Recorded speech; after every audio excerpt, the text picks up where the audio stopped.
The Jeffrey Epstein situation is all over the internet right now, and I just thought to share my unfiltered point of view on this because Epstein's case is an extreme example of power without accountability, of systemic harm, and how darkness can hide under charismatic appearances. Now let's be honest, this isn't new. These kind of evil things, they have been happening since the dawn of time, from the colonial eras to kings mutilating children to abuse of young girls and boys. The rich and powerful have somehow always done wrong things. So the real question isn't, is this shocking? The real question for me is, why does it keep repeating? And here is where it gets uncomfortable.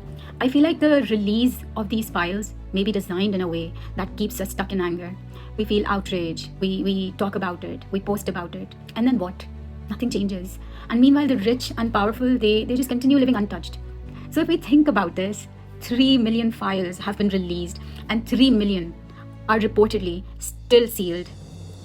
If even what's public contains horrific material, what does that even say about what remains hidden? And here is the part that people hesitate to say out loud.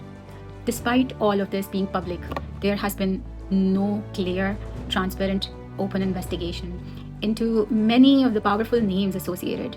No visible accountability, no public prosecutions tied to those higher up the chain. And naturally, people like us, we begin asking, why isn't the FBI openly investigating these individuals? Why does it feel like nothing is moving forward? Whether it's legal complexity, political pressure, or even institutional protection. This unnecessary silence, it is creating constant distrust. And this distrust, it creates anger. So I just want to zoom out on this and see that when a powerful person abuses trust in hidden ways, it really forces us to look at the shadows in our own systems. It's the things that we don't talk about, the things that we let slide once media dies down. And here is the pattern. There is headline, there is outrage, the topic is trending, and then there is distraction. No more conversation about it, no more accountability. And what we fail to understand is this, that people in power often shape the narrative. They have been doing this for the longest time. They have created the illusion of control for the public while centralizing control behind closed doors. We know what's been reported, we see the documents, and still no visible accountability at the highest levels. And that's what leaves people confused, disillusioned, helpless.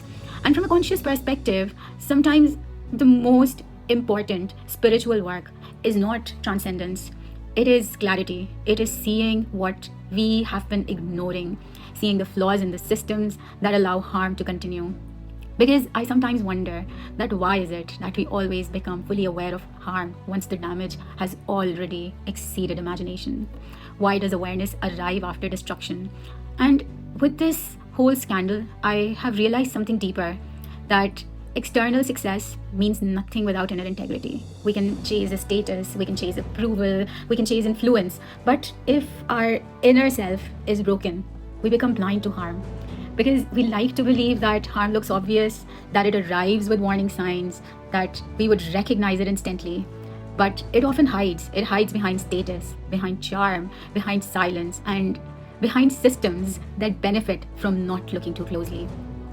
Because history, it shows us something very similar and very consistent, that power protects power, even when wrongdoing is obvious.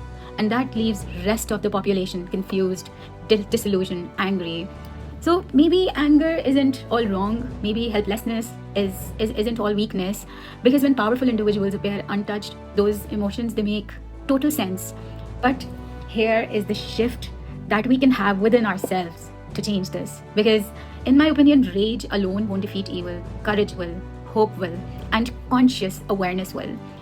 So I think it's time that we become fully aware of who we are making rich, who we are supporting, and who we are voting to run countries and empires, when many of them should be facing investigation instead. This flawed system wants us to believe something, that the world is too corrupt to change, or it is too evil to challenge, or too powerful to confront. But that belief, it just benefits the corrupt. Because if we actually see beyond this helplessness, you and I together collectively have power to defeat the evil with courage and with hope. And it is time we fully become aware and conscious, because we have the power to control and choose who becomes wealthy, who gains influence, and we get to choose who governs countries and empires. And we can consciously stop supporting what harms us. That's where I believe change begins.